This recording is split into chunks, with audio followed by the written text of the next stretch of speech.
Hola, good morning, bonjour. I'm doing a video on how to clean your motorbike properly. I've seen some bloody awful videos here on YouTube. Basically, the next video is going to be how to polish your tank with an angle grinder. They're that bad. I took my bike out today. It's been near freezing here in the UK, and in the winter, the local authorities put down grit on the road, which is actually salt. Sodium chloride, and that does not react well with metal, as I'm sure you all know. So when you clean a motorbike, this is the way I do it. My bike is particularly bad today. I mean, look at the state on it. My beautiful Carlo, he's bloody messed up. Now, normally what I would do is wait for a motorbike to go cold before you put any chemicals on for cleaning the engine.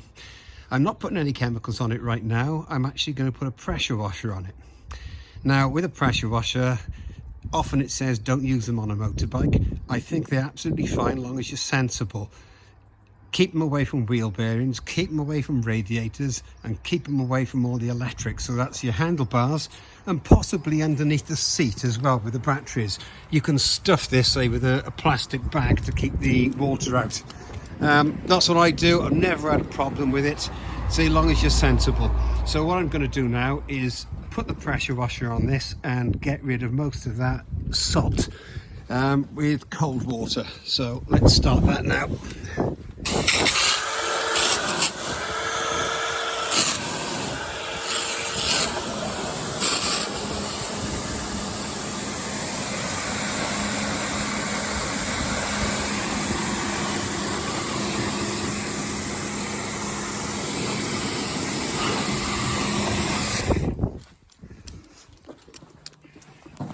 And you can see that's made a difference already.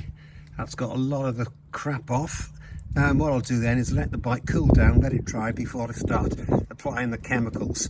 The technique I use is something I've really learned from the car valeters, not valeters, I should say detailers, who are particularly fussy. Their goal in life is to clean the vehicle without actually making physical contact with it. So there's a few stages before we start touching it with physically with our hands. Anyway, I shall carry on washing off this initial salt, and I'll come back to you then when the bike's cold and dry. Okay, bike is now cold, so I'm now going to start what I would call my normal routine. I don't normally pressure wash the bike, but today it was hanging in salt, and obviously one doesn't want salt on your motorbike. Stage one in a normal wash is to actually spray a citrus pre-wash. I'm currently using Valet Pro, but there are plenty of other makes on the market. I don't have a favourite and not recommending any. This particular product needs diluting 1:8 to use it. So it actually goes a long way. So 1 litre of this will make 8 litres of the pre-wash, 9 litres actually. So it's quite economical. I think I paid about £10 for a bottle of this stuff. So I'm about to spray that on now. Now, if you just pressure wash, you'll see it leaves a film behind. You don't have to use a pressure washer, the hose pipe will do as well.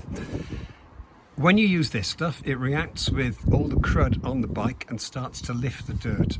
And there have been plenty of experiments on panels on cars to show what a difference this stuff does actually make. So I normally squirt this on, leave it to dwell for 1 or 2 minutes. You must not let any of these chemicals dry on your machine or a car even, otherwise it can actually cause staining. The citrus pre-wash is actually, I wouldn't say it's inert, but it's not particularly reactive stuff. Traffic film remover I wouldn't use, that's far more aggressive. If you've got a heavily soiled car, you might want to use it on that, but for a bike I use this as the first stage, which I shall apply now. Okay, so I don't know if it'll show up on the camera, but where I pressure wash the bike, you can still see a residue in place because it's not cleaned properly, and then spots there where, again, not cleaned, and it's dried on the bike. So I want to try and eliminate that. I apply the citrus pre-wash with one of these. This is made by a company called IK. They're about 20 British pounds, so that's going to equate pretty much to the same in dollars or euros. I find these very, very good. A lot of detailers use them as well. So what I'm going to do is apply this to the bike where I can see the stains pretty much on the lower levels. Leave it to dwell 1 or 2 minutes, and then I'm going to rinse it off with a pressure washer. But like I said, you can use a hose pipe and it has the same result. So let's do that now. Let's prime this. When you get full pressure on, it's actually got a safety valve as well, so you can hear the thing hiss. Now, the object of the exercise is to remove as much dirt as possible without physically touching the bike. That's important. The last thing you should use is a sponge. And I've seen people using sponges on the paintwork. You will get micro scratches in the paintwork, I guarantee it. Now, looking at this bike, I can see little spots everywhere, so I'm going to give this a good spray now with a citrus pre-wash. All over the swinging arm, underneath the exhaust is a place it's easy to miss, suspension. And then the front of the bike, which gets most of the road crap.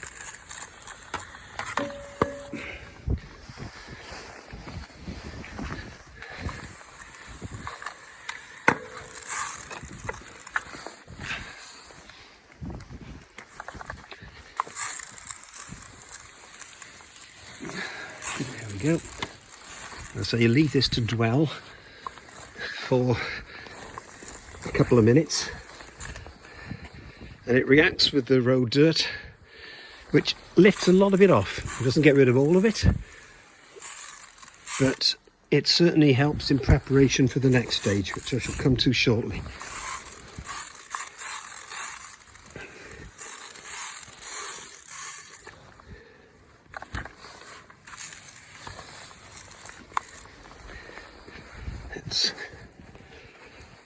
It's nice and covered in this stuff now, so you don't want to let it dry. Try and get amongst all the cooling fins.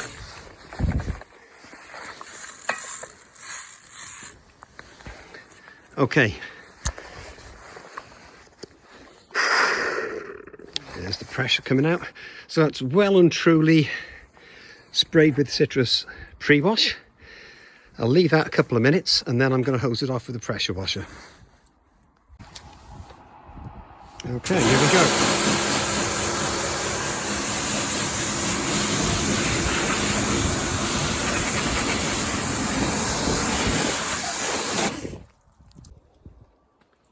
Okay, bike's hosed down now to get off the citrus pre-wash. Now my next stage is snow foam. Snow foam can be applied with a foam cannon, which I've got one here from Autoglym. These are about £30, maybe less if you go on something like Wish or Temu. Or you can put it on with another IK sprayer. It's a snow foam sprayer, so very similar to the little canister I had to put on the citrus pre-wash, but it's actually got a specific snow foam nozzle on it. I'm going to use the gun on this now, and what the snow foam does, it clings to the dirt and starts to again drag it off the machine, so you're not physically contacting the machine at this stage. So I'll just put the gun on and start that process.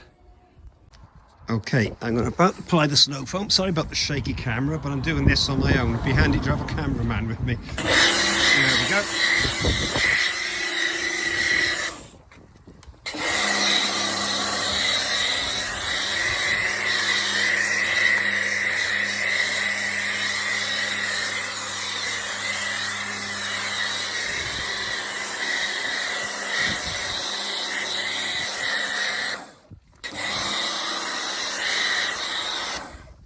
Okie doke. Now that's done, I'll leave that now to dwell for about 5 to 10 minutes, and then I'll rinse that off before the next stage. So that's stage 2. Okay, that's been about 5 minutes. I'm going to hose this off now with the pressure washer again. I won't film that because it's a pain in the neck holding this camera and trying to wash the bike. Okay, that's the snow foam hosed off. Now I've changed the end of my very cheap Karcher pressure washer to one of these short handles with different nozzles. Much easier to use than the rather useless long plastic lance that you get with it. The other thing I've invested in is one of these, and that's so it's a nozzle that's angled, so I can get underneath the bike or the car very easily without having to lie on the ground. I still lie on the ground, to be fair, to check, but that's an easy way of washing the bits underneath the vehicle that you can't actually see. So well worth investing in one of those. Okay, we're on stage 3 now. We've done the citrus pre-wash, we've done the snow foam. Now I'm going to apply something called Rhino Goo. Again, it's this yellow fluid which is diluted. I can't remember the ratio, that's on the packet. You spray it on the vehicle when the vehicle is wet, and this is the first point of contact. This where I agitate the Rhino Goo with a detailing brush, which are available in auto stores everywhere. In the UK, that'll be Halfords, or you can get them on the internet, and on the Chinese website they're really, really cheap. So what I'll do now is apply the Rhino Goo and then agitate. And this is meant to be done fairly quickly. You can see there's the horrible green colour coming off. And now what I'll do then is agitate it, if I can find my brush.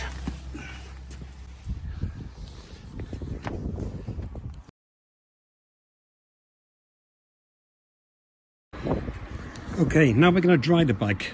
Now I like to use one of these, a large microfiber towel.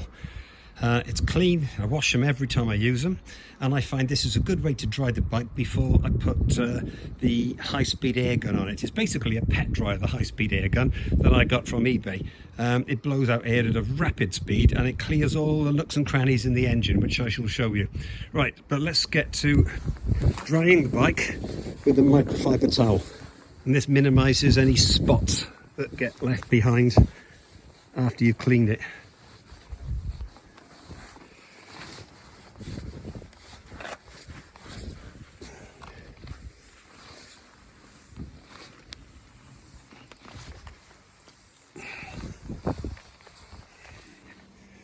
Same on this side.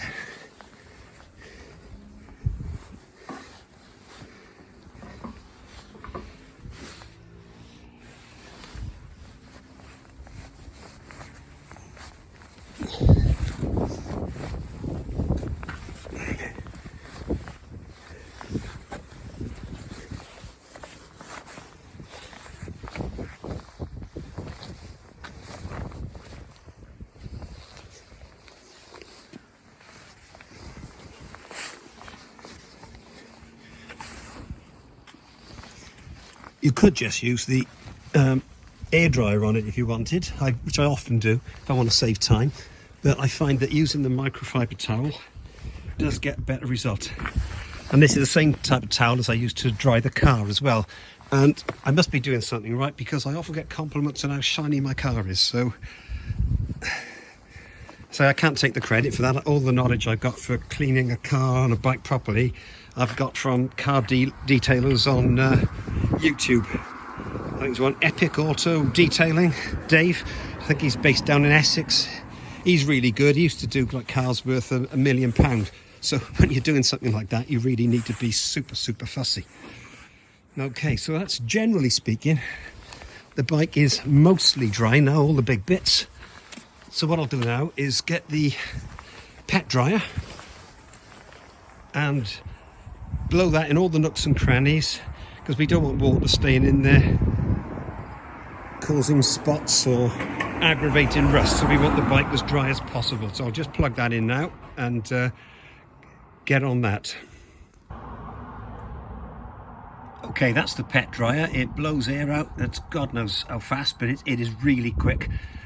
It's actually loud as well, so I'm wearing ear defenders at the moment, and you don't want to turn it on and not be holding that thing. It spins around like a snake with rabies. It's scary. It's also got heat settings on it, low, high and off. I tend not to use the heats because the air blows out so quick it gets rid of the moisture or the water drops on the bike. So I'll start filming and then I'll turn it off again, because it's very hard to film and to hold the dryer. Okay, here we go.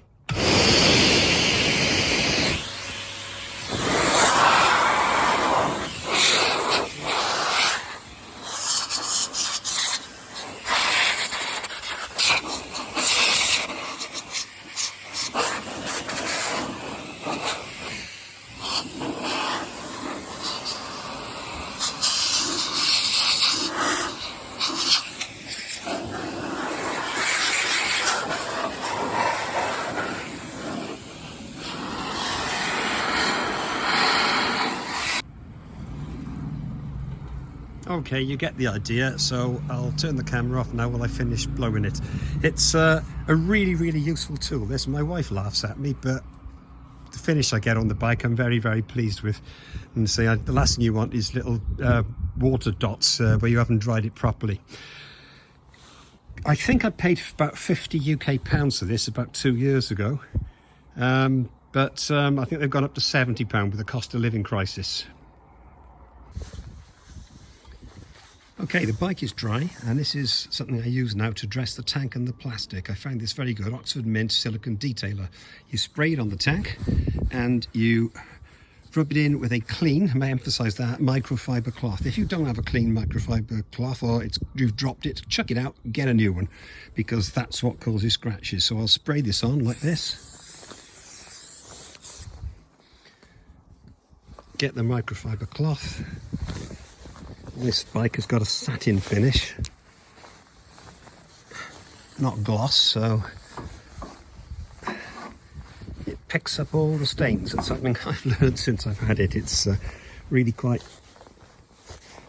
fussy. Now there we are, I don't know if that shows on the camera, but my Carlo is looking rather good.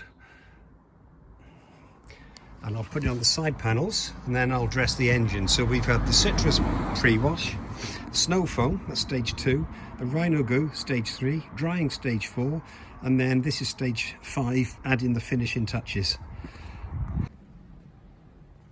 Okay, coming up to the end of cleaning the bike now. This is a wax spray by Bilt Hamber.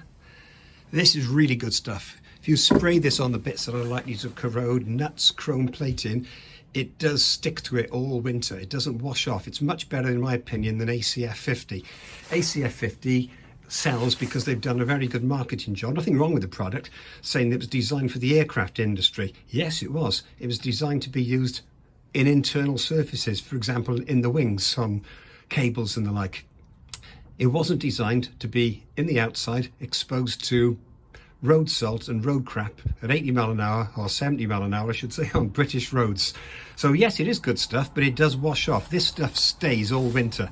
So if you spray this on the shiny bits, they'll be shiny come the spring. Now, because it's a wax, I can't put that on the engine because it'll melt. So I use this one from Autobrite. It's an engine dressing, engine protectant, and that brings the engine up to a nice glossy finish, which I shall apply now with a rag and show you the end result.